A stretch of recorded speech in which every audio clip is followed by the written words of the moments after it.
Did you know that music isn't just sound?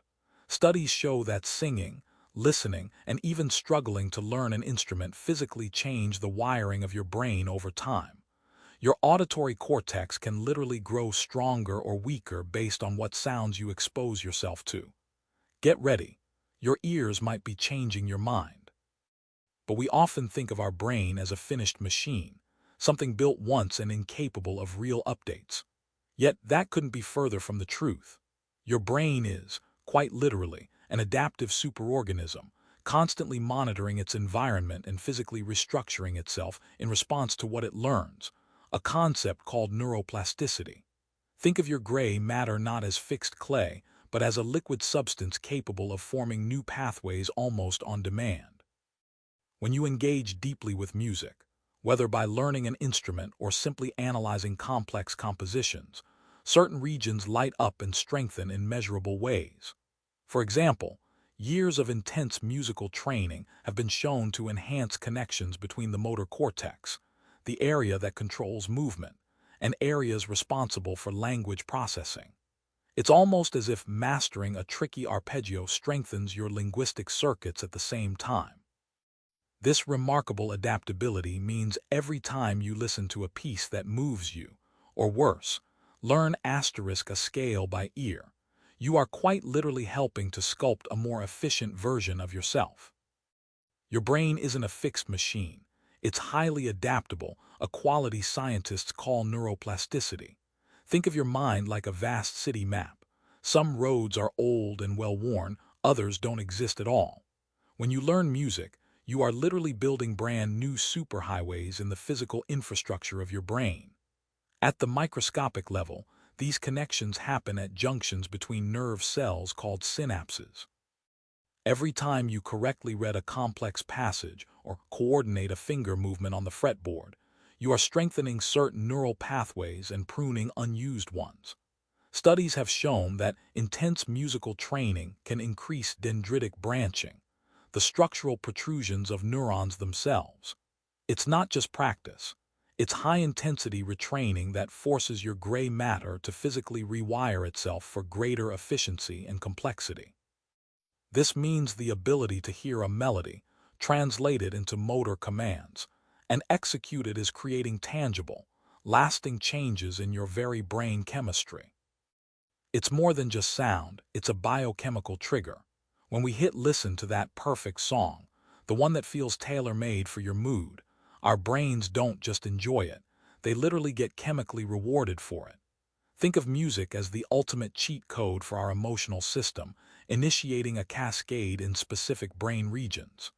The key players here are two incredible neurotransmitters, dopamine and oxytocin.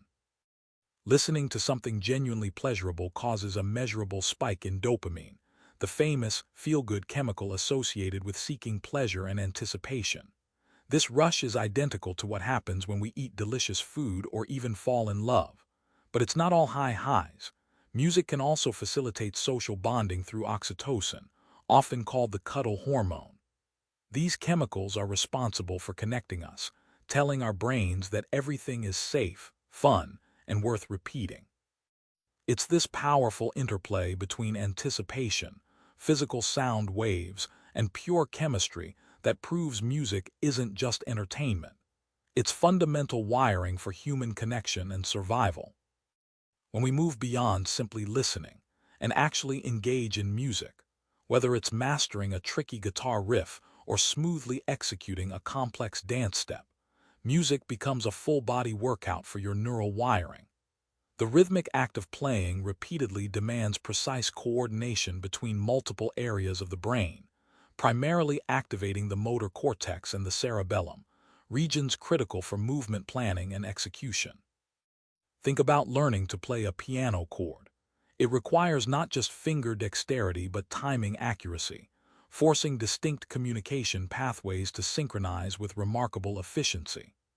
This constant call and response between your intention to move and the actual physical output strengthens these neurocircuits in ways that traditional exercise often doesn't replicate.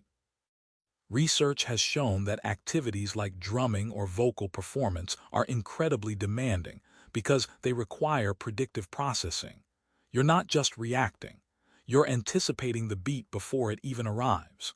The dedicated practice of these skills effectively builds neural muscle, making your hands and feet more adept, while simultaneously sharpening your overall cognitive control.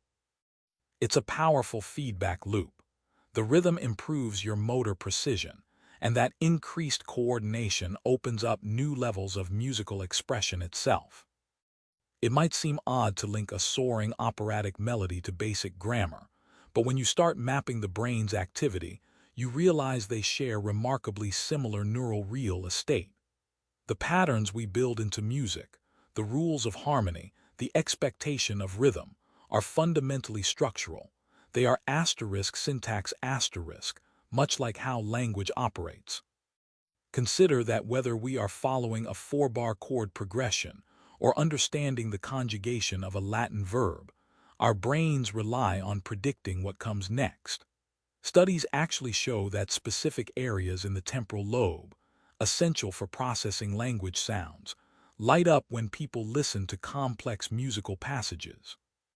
Researchers have demonstrated that the predictive coding skills required to follow an intricate pop song are almost identical to those needed to understand a rapid-fire conversation. It's as if your brain runs two parallel processors, one for syntax and one for harmony, and they use the same core machinery. This shared language suggests that perhaps our evolutionary journey used musical skill as a way to strengthen foundational cognitive architecture, making us better pattern detectors overall. It's not just about getting better at an instrument. Consistent practice fundamentally alters your physical biology. Years of dedicated work, whether it's learning the violin through rigorous scales or mastering complex rhythm on the drum kit, causes measurable changes in areas deep within your cortex. Scientists have demonstrated that these highly trained musicians actually exhibit a visible thickening of cortical layers, especially in regions responsible for motor skills and auditory processing. This increased gray matter density suggests more powerful neural connectivity, allowing them to process sound and physical movement simultaneously with incredible efficiency. Think of it like building multiple superhighways into your brain's central hub. The pathways from hearing instantly communicate with the pathways for fingers. The effects aren't theoretical either. Studies have tracked this growth in individuals who started training as young as 5, showing that repetition sculpts specialized neural architecture over time. In essence, the relentless effort and joyous struggle of making music leaves a physical, permanent mark, proving that your dedication literally rearranges the wiring of your mind. But the journey doesn't stop at mood elevation. Sound literally affects our internal chemistry. When we feel stressed, our bodies flood us with cortisol, that famous stress hormone which ramps up every system, sometimes unnecessarily. That's where the power of tempo comes in. Studies have shown that listening to music set around 60 beats per minute can begin mimicking a deeply relaxed resting heart rate. This gentle rhythm helps engage your parasympathetic nervous system, which is essentially your body's natural brake pedal for stress. By slowing down these internal metrics, you aren't just feeling calmer.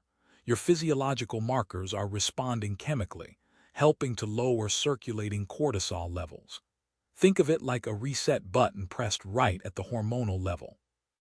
This sustained calm contributes directly to immune resilience, supporting everything from better sleep quality to stronger overall physical recovery. So, next time you need to power through a tough day, remember that a playlist isn't just background noise. It's a sophisticated biochemical tool for tuning your entire system back into balance. But the most remarkable aspect of music isn't the complex chemistry happening inside our skulls. It's its breathtaking ability to dismantle borders. It is perhaps the single greatest demonstration that we are fundamentally wired for connection. When you stand listening to a piece from West Africa, or hear the haunting threads of Andean panpipes echoing through the mountains, those sounds bypass language entirely. They speak directly to something primal, something universal housed in the deep architecture of the human spirit. Consider the history of communal ritual drumming, a practice found from early Babylonian ceremonies to modern Maori celebrations, all sharing a common emotional blueprint that requires no translation dictionary. It doesn't matter if you are composing a fugue in Vienna or singing polyphonic chants in Jerusalem, the intent remains the same: shared humanity. Music is the one language that feels inherently ours, binding us together through rhythm and melody long before we ever learn complex grammar. In every culture, from the ancient griots of West Africa to modern-day global pop festivals, music reminds us simply this: even when the words fail us, our rhythms never lie about who we are. So the next time you put on your favorite song, remember what's actually happening inside. It's not just entertainment, it's cognitive exercise for one of the most complex organs in the known universe. Music is literally architecting who you are, piece by beautiful piece.